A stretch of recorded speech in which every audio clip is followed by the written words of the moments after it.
거룩하고 복된 날 하나님의 말씀은 마태복음 24장 15절로 20절까지 말씀입니다. 그러므로 너희가 선지자 다니엘이 말한 바 멸망에 가져간 것이 거룩한 곳에 선 것을 보거든 읽는 자는 깨달을진저 그때 유대에 있는 자들은 산으로 도망할지어다 지붕 위에 있는 자는 집 안에 있는 물건을 가지러 내려가지 말며 밭에 있는 자는 겉옷을 가지러 뒤로 돌이키지 말지어다. 그날에는 아이 뵌 자들과 젖먹이는 자들에게 화가 있으리로다.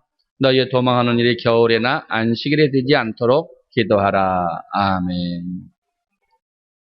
우리가 말세에 가져야 할 신앙, 곧 환난을 이겨야 하는 방법에 대해서 다섯 번째, 예수님은 밭에 있는 자들은 겉옷을 가지러 뒤로 돌이키지 말라고 말씀하십니다. 여러분이 이 말씀은 어떤 의미가 있는지 우리는 알아보는 시간 되기로 하겠습니다. 오늘 본문의 말씀은 주께서 승천하신 이후부터 말세가 도래되는데 말세에 우리가 어떠한 신앙으로 살아가야 마땅한 것을 하나님께서 예수님께서 우리에게 말씀하시는 것입니다.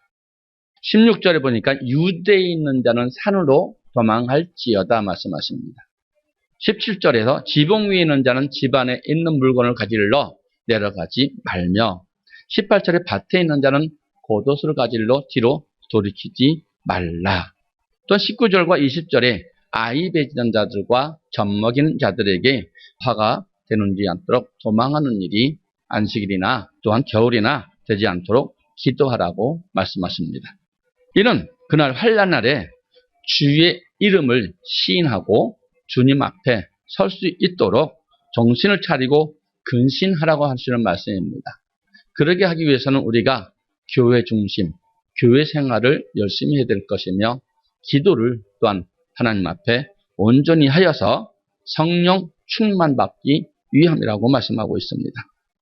그래서 여러 배로 우리가 결실해야 되는 좋은 밭이 되기 위해서는 항상 교회 중심으로 기도 중심으로 살아야 된다는 말씀입니다.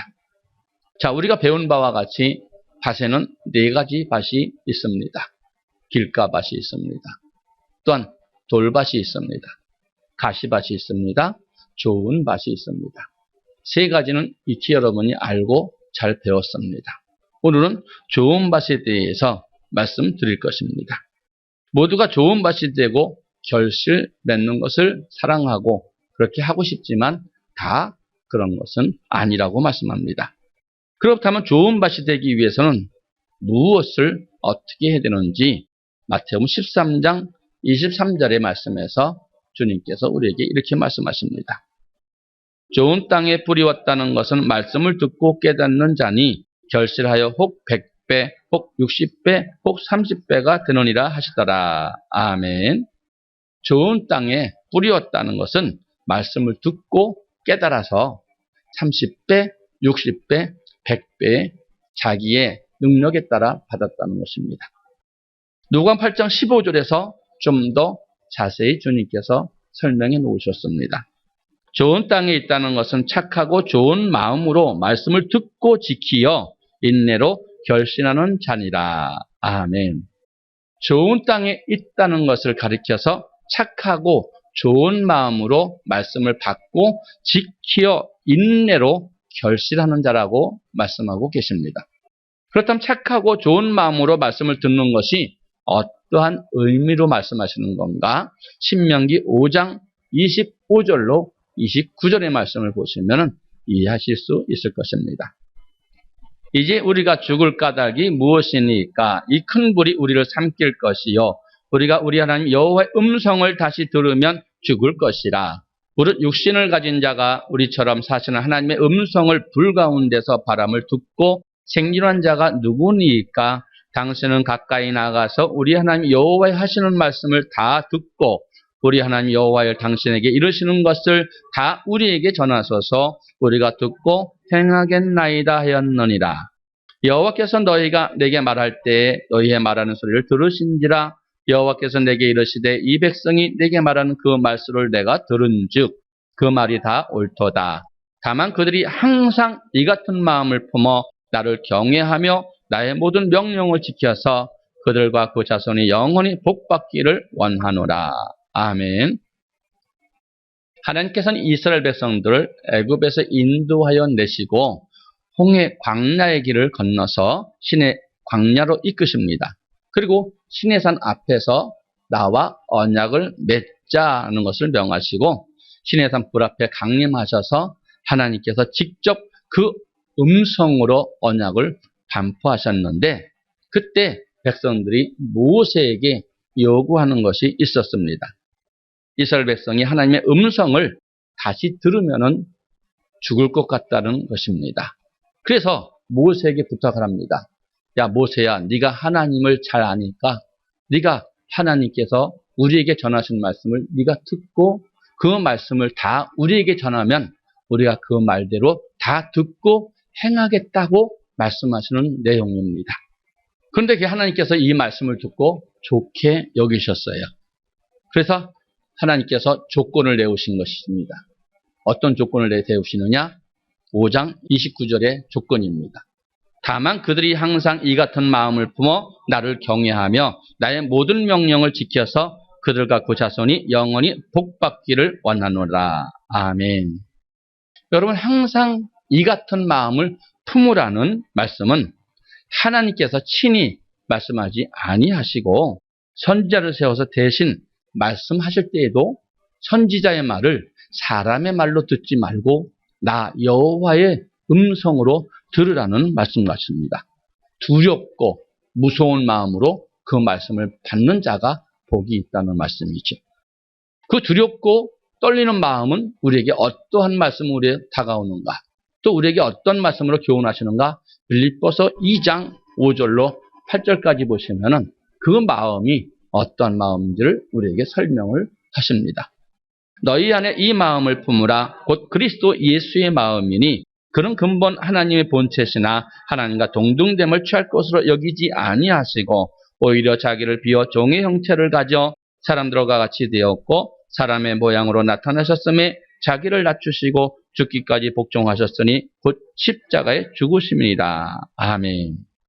여러분, 우리 안에 품어야 할 마음은 곧 그리스도 예수의 마음이라고 말합니다. 예수님은 어떤 분이십니까? 그는 근본 하나님의 본체심이며 하나님과 동등됨을 취할 것으로 여기지 아니하시고 종의 형체를 가져서 자기를 낮추시고 죽으시기까지 하나님 말씀에 복종하여 십자가에 죽으셨다고 말씀하고 있습니다. 곧 예수님의 마음이 하나님의 어떠한 말씀이라도 죽기까지 복종하는 것이 예수 그리스도의 마음인데 이를 볼 때 착하고 좋은 마음으로 말씀을 듣는다는 것은 하나님의 말씀을 두렵고 떨림으로 받아서 그 말씀에 복종하는 것임을 알 수 있습니다. 그리고 좋은 땅, 곧 결실한 자가 되기 위해서는 끝까지 인내로 해야 한다고 말하고 있습니다. 누가복음 8장 15절의 말씀을 우리가 한번 보시겠습니다.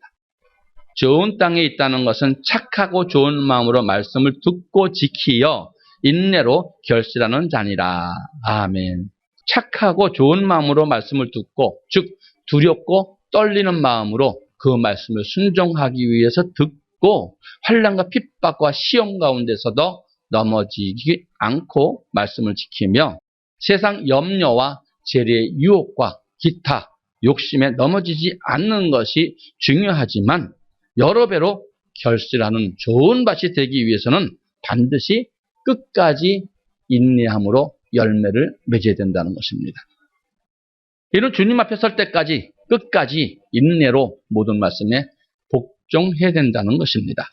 가령 온전한 11조와 헌물을 드려라 할 때 그래야만 하나님께서 하늘문을 열고 복을 쌓을 곳이 없도록 붙지 아니하나 보라 하는 말씀을 선포되었을 때 그 말씀을 우리가 아멘으로 받습니다. 그리고 핍박과 두려움이 있었지만 넘어지지 않고 그 말씀대로 복종하여서 온전한 11조 생활을 함으로 말미암아 물질의 어려움이 없이 근심이 없이 복을 받습니다. 하지만 우리가 그 복으로 인해서 복받음으로 인해서 다시 세상 유혹에 빠질 수 있다는 말씀입니다. 그러므로 우리는 주님 앞에 설 때까지 인내로 끝까지 세상의 유혹을 이기고 이 세상의 축복을 받을 뿐 아니라 주님 앞에 설 수 있는 성도가 되어야 된다는 말씀입니다. 사도 바울의 고백처럼 믿음의 부르심의 상을 얻기 위하여 천국에 들어갈 때까지 하나님의 말씀에 순종해야 한다는 말씀입니다.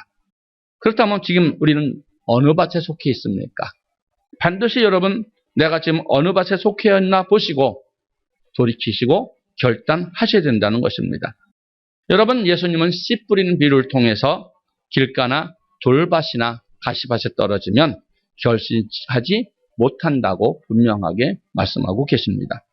그러므로 우리는 반드시 좋은 말씀을 우리 마음밭에 받아서 주님 앞에 설 때까지 100배, 60배, 30배의 결실한 자가 되기를 축원합니다.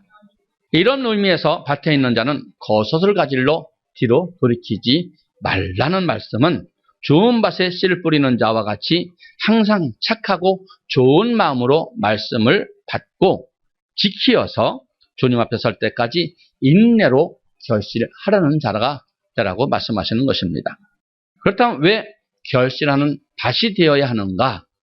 가라지가 되면은 찢겨서 불에 던지우기 때문입니다.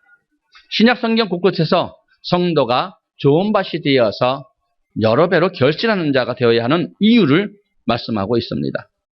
여러분, 우리가 초림 예수님 앞에 먼저 와서 주의 길을 평탄케 했던 세례 요한의 가르침에서 알곡은 모아 곡간에 들이고 쭉정이는 모아서 불에 태운다는 그 이유를 찾아보면은 마태복음 3장 11절과 12절의 말씀을 우리가 보셔야 될 것입니다. 나는 너희로 회개케 하기 위하여 물로 세를 주거니와 내 뒤에 오신 이는 나보다 능력이 많으시니 나는 그의 신을 들기도 감당치 못하겠노라. 그는 성령과 불로 너에게 세를 주실 것이요 손에 키를 들고 자기의 타작마당을 정하게 하사 알곡은 모아 곡간에 들이고 쭉종에는 꺼지지 않는 불에 태우시리라. 아멘. 말씀과 같이 세례 요한은 예수님에 대해 증거하기 위하여 그는 성령과 불로 너에게 세례를 주실 것이요 라고 말씀하고 계십니다. 이는 예수께서 오시는 목적이 성령 세례를 주시고 불 세례를 주시기 위함이라는 뜻입니다. 이 말씀대로 예수님은 승천하시면서 또 다른 보혜사, 곧 성령을 보내주실 것을 약속하셨고 열흘 후에 마가의 다락방에 모여서 기도할 때에 하나님께서 성령 세례를 주셨습니다. 그래서 불 세례라는 것을 무엇을 말씀하시는가? 이는 세상 끝날에 주시는 불심판을 뜻합니다. 다시 말해서 초림의 예수님은 성령 세례를 주시기 위해서 오셨으나 세상 끝에 다시 오실 재림의 예수님은 세상의 불로 심판하시기 위해서 구름을 타고 오사 알곡은 모아 곡간에 들이시고 쭉정이는 꺼지지 않는 불에 넣으시기 위해서 오신다는 말씀입니다. 그렇다면 알곡은 누구를 말하며 쭉정이는 누구를 말하는 것입니까? 농부가 씨를 뿌리매 그 씨가 자라서 추수 때에 좋은 결실을 맺게 된 것이 알곡이요. 그러나 씨를 뿌렸으나 추수 때 좋은 열매를 맺지 못하는 것이 또한 쭉정이라고 말을 합니다. 그러므로 세상 끝날 불사람을 당하지 않기 위해서는 반드시 알곡성도, 다른 말로 30배, 60배, 100배의 결실을 맺는 옥토밭의 성도가 되어야 된다는 말씀입니다. 이는 예수님께서도 제자를 가르치는 상상수훈 마지막에서도 결론내서 성도가 좋은 밭이 되어 여러 배로 결실하는 밭이 되어야 된다는 것을 교훈하고 있습니다. 마태복음 7장 24절로 27절의 말씀입니다.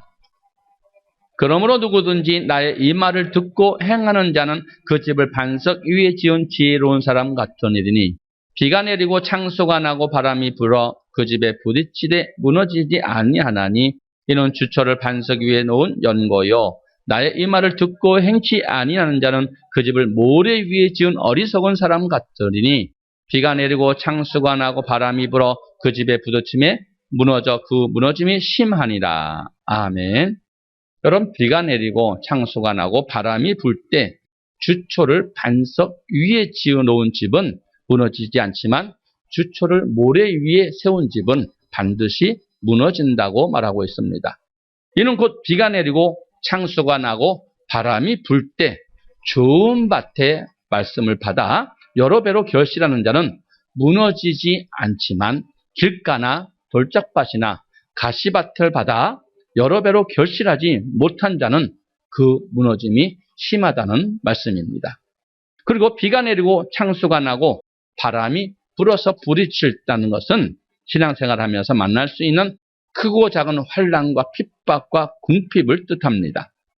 종국적으로 마지막 때의 환난을 뜻한다는 말입니다.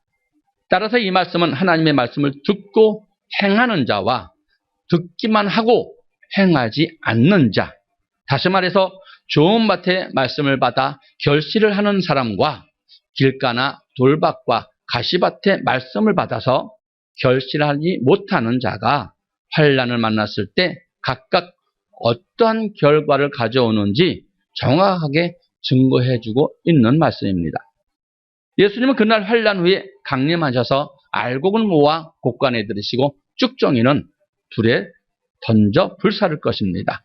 그러므로 그리스도께서 나타나실 그때에 영광 중에 참여하는 자가 되기 위해서는 반드시 환난을 끝까지 인내로 견뎌야 합니다. 그렇다면 어떻게 해야 환난 날에 무너지지 않고 끝까지 견딜 수 있을까요? 여러 가지 방법이 있지만 이 말씀에서 주처를 반석, 곧 그리스도 위에 놓으면 비가 내리고 창수가 나고 바람이 불 때 모든 핍박과 환난 중에서도 우리는 반석 대신 예수께서 우리를 붙잡아 주심으로 말미암아 무너지지 아니하고 끝까지 결실할 수 있다는 말씀입니다. 여러분, 그리고 예수님은 마태복음 13장에서 씨 뿌리는 비유를 이어서 밭에 가라지 비유를 통해서 성도는 왜 반드시 좋은 밭에 뿌리운 자와 같이 여러 배로 결실을 해야 되는지를 정확하게 우리에게 가르쳐 주고 계십니다. 마태복음 13장 24절로 28절의 말씀입니다. 예수께서 그들 앞에 또 비유를 베풀어 가라사대 천국은 좋은 씨를 제 밭에 뿌린 사람과 같으니 사람들이 잘 때 그 원수가 와서 곡식 가운데 가라지를 덧뿌리고 갔더니 싹이 나고 결실할 때 가라지도 보이거늘 집주인의 종들이 와서 말하되 주여 밭에 좋은 씨를 심지 아니하였나이까? 그러면 가라지가 어디서 생겼나이까? 주인이 가로되 원수가 이렇게 하였구나. 종들이 말하되 그러면 우리가 가서 이것을 뽑기를 원하시나이까? 아멘.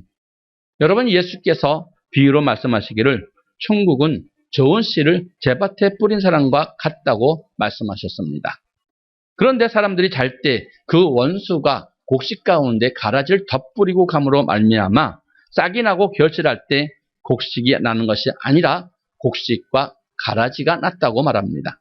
이에 종들이 와서 주인에게 묻습니다. 주여, 밭에 좋은 씨를 심지 아니하였나이까? 그럼 이 가라지가 어디서 생겼나이까? 할 때 원수가 이렇게 하였구나 하고 주인은 말씀합니다. 좋은 씨를 뿌렸는데 사람들이 깨어있지 않고 자는 틈에 원수가 와서 곡식 가운데 가라지를 덧뿌리고 감으로 말미암아 결실할 때 가라지가 보였다는 말씀입니다. 주인이 말해 종들이 다시 묻습니다. 그러면 주인님, 우리가 가서 이것을 뽑기를 원하십니까? 하고 묻습니다. 그러자 주인은 어떻게 대답합니까? 마태복음 13장 29절로 30절의 말씀입니다. 주인이 가로되 가만두어라. 가라지를 뽑다가 곡식까지 뽑을까 염려하노라. 둘 다 추수 때까지 함께 자라게 두어라. 추수 때 내가 추수꾼들에게 말하기를 가라지는 먼저 거두어 불사르게 단으로 묶고 곡식을 모아 내 곳간에 넣으라 하리라. 아멘. 주인은 가라지를 뽑다가 곡식까지 뽑을까 염려하니 둘 다 추수 때까지 함께 자라게 두라고 말합니다. 그리고 추수 때 추수꾼들에게 가라지는 먼저 거두어 불에 사르고 곡식은 모아 내 곳간에 넣으라 할 것이라고 말씀하시고 계십니다. 그리고 이 비유에 대해서 해석은 이어지는 마태복음 13장 37절로 39절의 말씀을 보시겠습니다. 대답하여 가라사대 좋은 씨를 뿌리는 이는 인자요 밭은 세상이요 좋은 씨는 천국의 아들들이요 가라지는 악한 자의 아들들이요 가라지를 심은 원수는 마귀요 추수 때는 세상 끝이요 추수꾼은 천사들이니. 아멘. 좋은 씨를 뿌렸다는 것은 인자요, 밭은 세상이요, 좋은 씨는 천국의 아들들이라고 말씀하고 계십니다. 또 다른 곳에서는 씨를 하나님의 말씀, 천국의 말씀이요, 밭은 하나님의 말씀을 받는 성도들이라고 말씀하고 있지요. 따라서 좋은 씨를 제 밭에 뿌렸다는 것은 하나님의 말씀을 세상에 사는 성도들의 마음의 밭에 뿌렸다는 의미입니다. 그런데 예수님은 제자들에게 신약의 법, 그 산상수훈을 가르친 후 거짓 선지자들을 삼가라. 좋은 나무마다 나쁜 열매 맺을 수 없고 못된 나무가 나쁜 열매를 맺나니 좋은 나무가 나쁜 열매를 맺을 수 없고 나쁜 나무가 아름다운 열매를 맺을 수 없다고 말씀합니다. 이 하나님의 말씀을 듣고 지켜 행하는 자는 아름다운 열매를 맺고 거짓 선지자들에게 미혹되는 불법의 말씀을 듣는 자는 아름다운 열매를 맺지 아니하고 그 나무마다 찍혀서 불에 던지운다고 말씀하셨습니다. 그러므로 씨를 하나님이라고 말씀이라고 할 때 좋은 씨는 천국의 아들이라는 말씀이요, 하나님의 말씀을 받아 그대로 결실하는 자는 곧 곡식, 천국의 아들이라고 말하는 것입니다.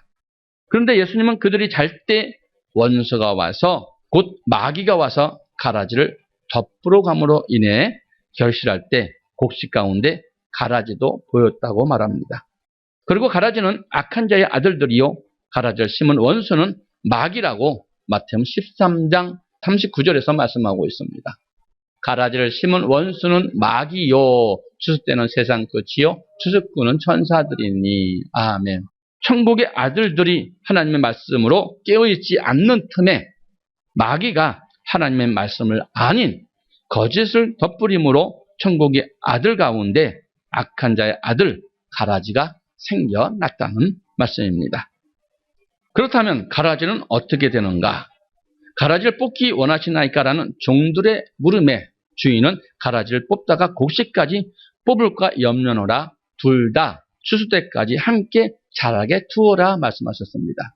마태복음 13장 29절로 30절까지의 말씀을 보시겠습니다. 주인이 가로되 가만두어라, 가라지를 뽑다가 곡식까지 뽑을까 염려하노라, 둘 다 추수 때까지 함께 자라게 두어라. 추수 때에 내가 추수꾼들에게 말하기를 가라지는 먼저 거두어 불사르게 단으로 묶고 곡식은 모아 내 곳간에 넣으라 하리라. 아멘. 여러분, 추수 때는 세상 끝을 말합니다. 곧 예수께서 알곡을 모아 곳간에 들이시고 쭉종이는 꺼지지 않는 불에 태우시기 위해서 강림하시는 때를 말하죠. 따라서 이 말씀은 지금 비록 깨어있지 않음으로 인해 마귀에게 미혹되어서 불법을 행하는 가라지이지만 세상 끝, 곧 예수께서 알곡과 쭉정이를 분별하시기 위해서 강림하시기 전에 하나님의 말씀으로 돌이키면 다시 알곡이 될 수 있으니 추수 때까지 함께 자라게 두라는 뜻입니다. 에스겔서 33장에서도 동일한 의미의 말씀이 있지요. 에스겔서 33장 18절로 19절의 말씀입니다. 만일 의인이 돌이켜 그 의에서 떠나 죄악을 지으면 그가 그 가운데서 죽을 것이고 만일 악인이 돌이켜 그 악에서 떠나 법의 의대로 행하면 그가 그 의로 인하여 살리라. 아멘. 그러면 여러분이 지금 비록 의인이라 할지라도 그 사람이 의에서 떠나 악을 행하면 이전에 행한 의는 아무 유익이 없고 지금 행하는 악으로 인해 죽을 것이라고 말합니다. 반면에 비록 지금은 악인이라 할지라도 돌이켜서 악에서 떠나 법과 의대로 행하면 그가 행하는 그 의로 말미암아 살게 된다는 말씀이죠. 계속해서 마태복음 13장 40절로 43절의 말씀도 보시겠습니다. 그런즉 가라지를 거두어 불에 사르는 것 같이 세상 끝에도 그러하리라. 인자가 그 천사들을 보내리니 저희가 그날에 모든 넘어지게 하는 것과 또 불법을 행하는 자들을 거두어내어 불뭇불에 던져 넣으리니 거기서 울며 이를 갈미 있으리라. 그때 의인들이 자기 아버지 나라의 해와 같이 빛나리라. 귀 있는 자는 들으라. 아멘. 추수 때에 추수꾼들이 가라지를 거두어 불에 사르는 것처럼 세상 끝에도 인자가 천사를 보내어 그날에 모든 넘어지게 하는 자들 것과 불법을 행하는 자들을 거두어내어 풀무불에 던져 넣을 것이니 그들이 슬피 울며 이를 갈미 있으리라고 말하는 것이죠. 이 말씀에서 불법을 행하는 자들은 천국의 아들 복식 가운데 말씀에 끼어있지 않음으로 인해 마귀의 미혹에 넘어가는 불순종하는 자들을 말합니다. 즉 천국의 아들들 가운데서 악한 자의 아들들이 된 성도들을 뜻합니다. 이들은 마지막 심판의 날에 풀무불에 던져지는 심판을 받게 될 것이라고 말씀합니다. 이를 잘 보여주는 사건이 첫사람 아담과 하와의 불순종 사건을 말합니다. 하나님은 흙으로 사람을 지고 생기를 그 코에 벌어넣으시니 사람이 생명이 됐다고 말씀하시지요. 하나님 그 생명이 된 사람들을 세상에 두시지 않냐고 에덴의 동산을 창설하시고 그곳에 사람을 두셨습니다. 그곳에서 하나님은 첫사람 아담에게 동산 각종 나무는 내가 임으로 먹되 선악을 알게 하는 나무는 내가 먹지 말라.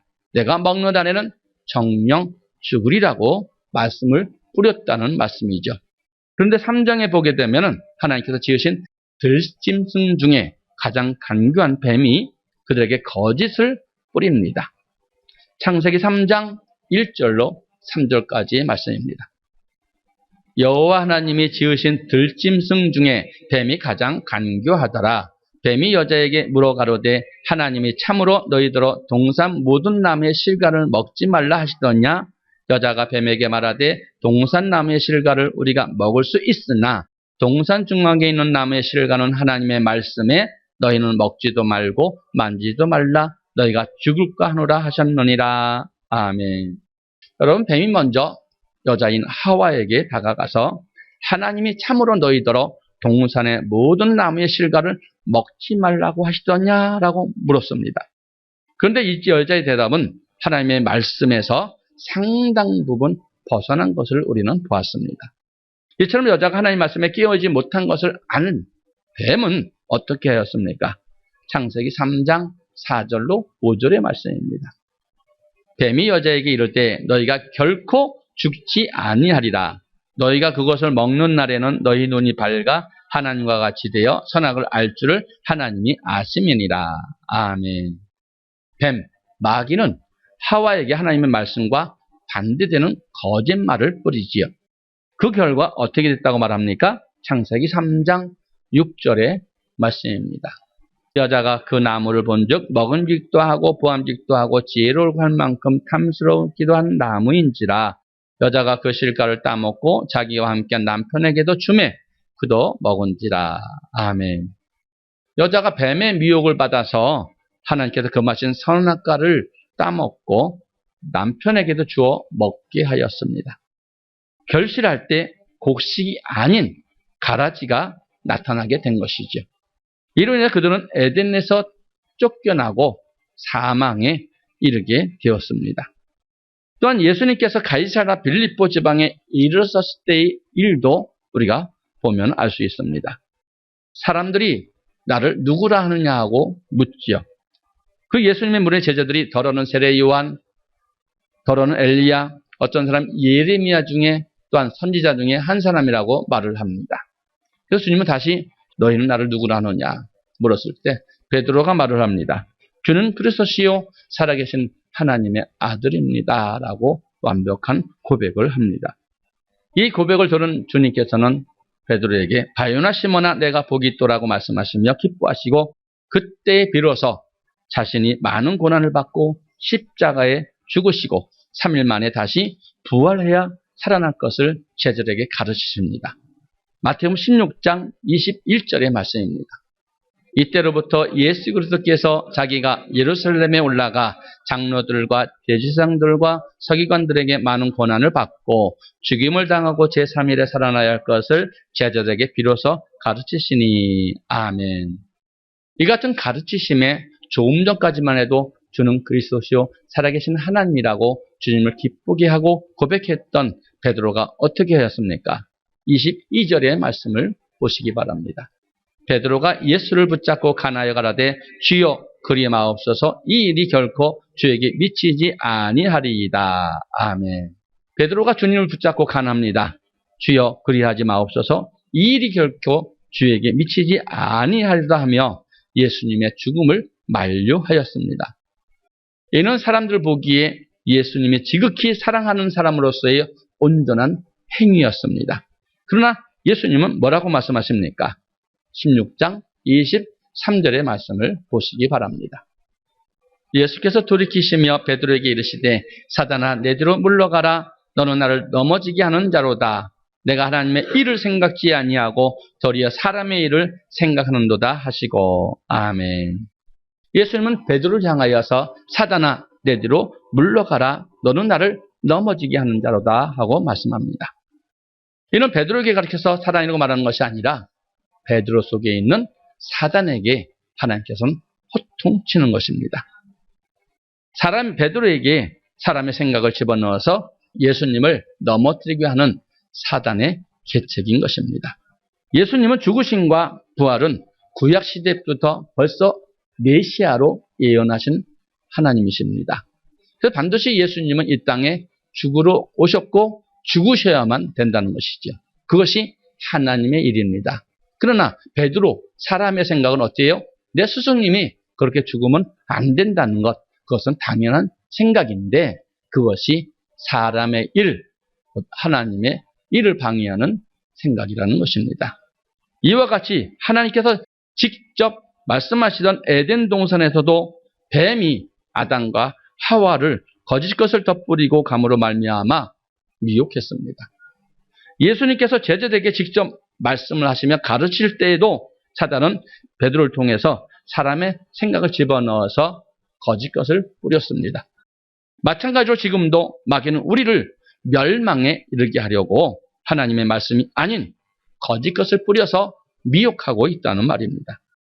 따라서 만일 우리가 하나님의 말씀에 끼어있지 못하고 아담과 하와처럼 마귀에 미혹되어서 불법을 행하게 되고 결국 추수 때에 가라지가 된다면 풀무불에 던져 넣을 수밖에 없는 것입니다.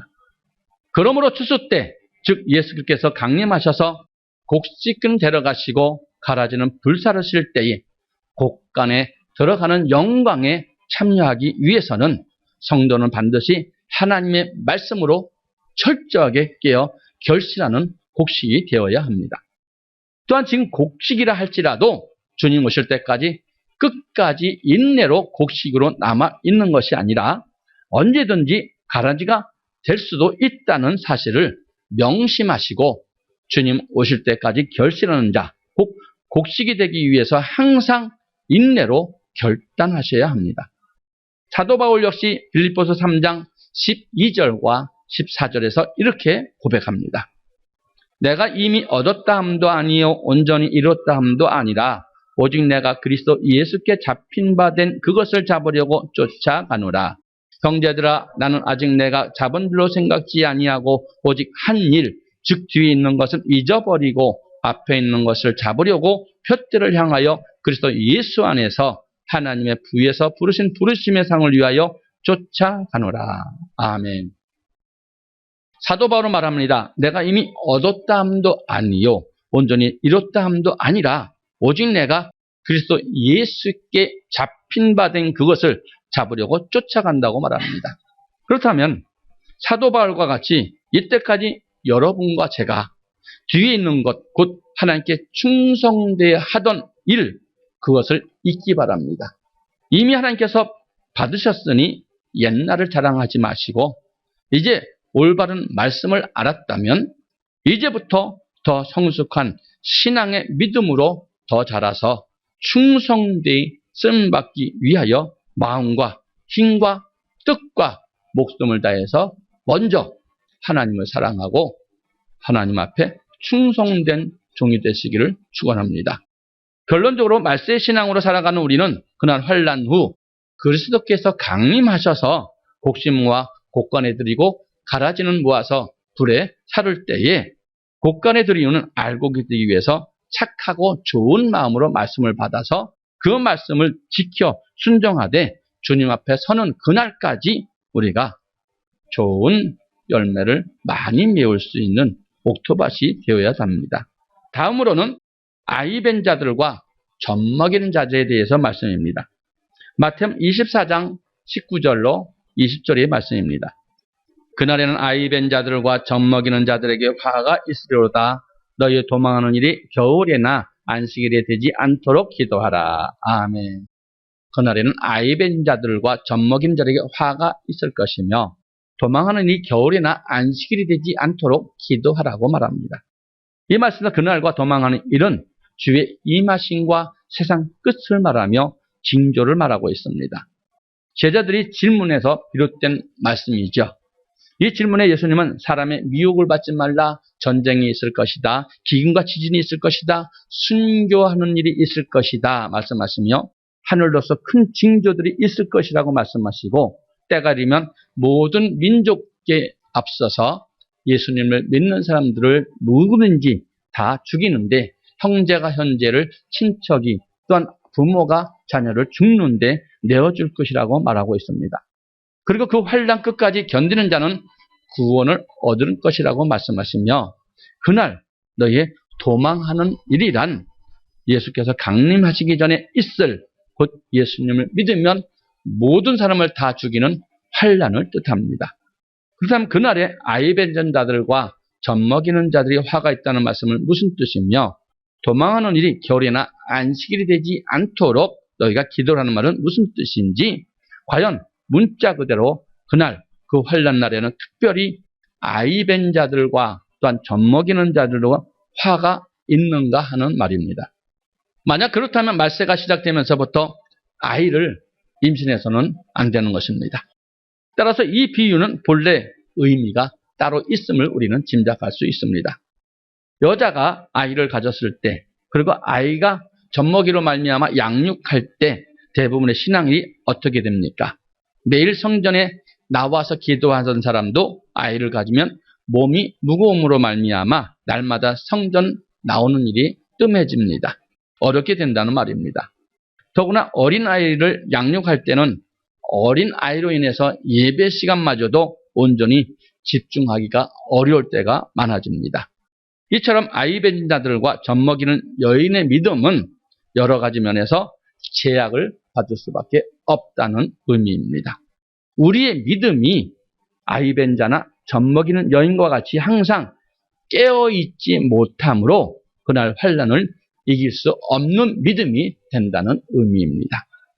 두 번째, 겨울이나 안식일이 되지 않도록 기도하라는 말씀입니다. 마태복음 24장 20절인데 너희의 도망하는 일이 겨울이나 안식일이 되지 않도록 기도하라. 여러분, 겨울은 동물이나 모든 것이 동면하며 봄, 여름, 가을 내내 분주했던 땅도 쉬고 사람들도 추위에 움츠리며 활동하기가 어려운 시기입니다. 또한 안식일은 어떻습니까? 여섯 동안 힘써 모든 일을 행하고 제7일 이날은 아들이나 딸이나 남종이나 여종이나 육축이나 문 안에 거하는 모든 계기라 할지라도 아무 일도 하지 않고 예배 드리는 날입니다. 따라서 너희의 도망하는 일이 겨울에나 안식일이 되지 않도록 기도라는 말씀은 그날 환난 날에 너희의 믿음이 쉬고 있거나 움츠려 있지 않도록 기도하라. 즉 항상 깨어 근신하며 기도하고 있으라는 뜻입니다. 왜냐하면 그날 환난 날에 우리의 믿음이 쉬고 있다면 예수님을 믿는 사람은 몇이든지 다 죽이는 그 환난을 결코 이길 수 없기 때문입니다. 그러므로 말세가 시작되면서부터 절대 우리의 믿음이 떨어지거나 쉬어서는 안 되며 항상 깨어 그날을 예비하고 있어야 된다는 것입니다. 그렇다면 믿음이 떨어지거나 쉬지 않기 위해서는 우리는 어떻게 해야 되는가? 유대에 있는 자는 산으로 도망가야 된다. 교회 생활 중심으로 해야 된다. 지붕에 있는 자는 집안에 있는 물건을 가지러 내려오지 말라. 기도해야 된다는 말씀이죠. 밭에 있는 자는 거두를 가지러 돌이키지 말라고 말씀하시면 길가밭과 또한 돌짝밭과 가시밭과 옥토밭, 좋은 밭이 있음을 말씀했습니다. 반드시 옥토가 되어서 100배, 60배, 30배의 결실을 맺어야 하는데 하다가 중도에 멈추는 것이 아니라 끝까지 인내로 주님 오실 때까지 여러분이 행해야 된다는 것입니다. 끝까지 인내로 순종함으로 승리하고 이겨야만이 주님 오실 때 영광 중에 참여함을 입고 그날 환난을 능히 이기고 주님 앞에 설 수 있는 저와 여러분 되기를 축원합니다.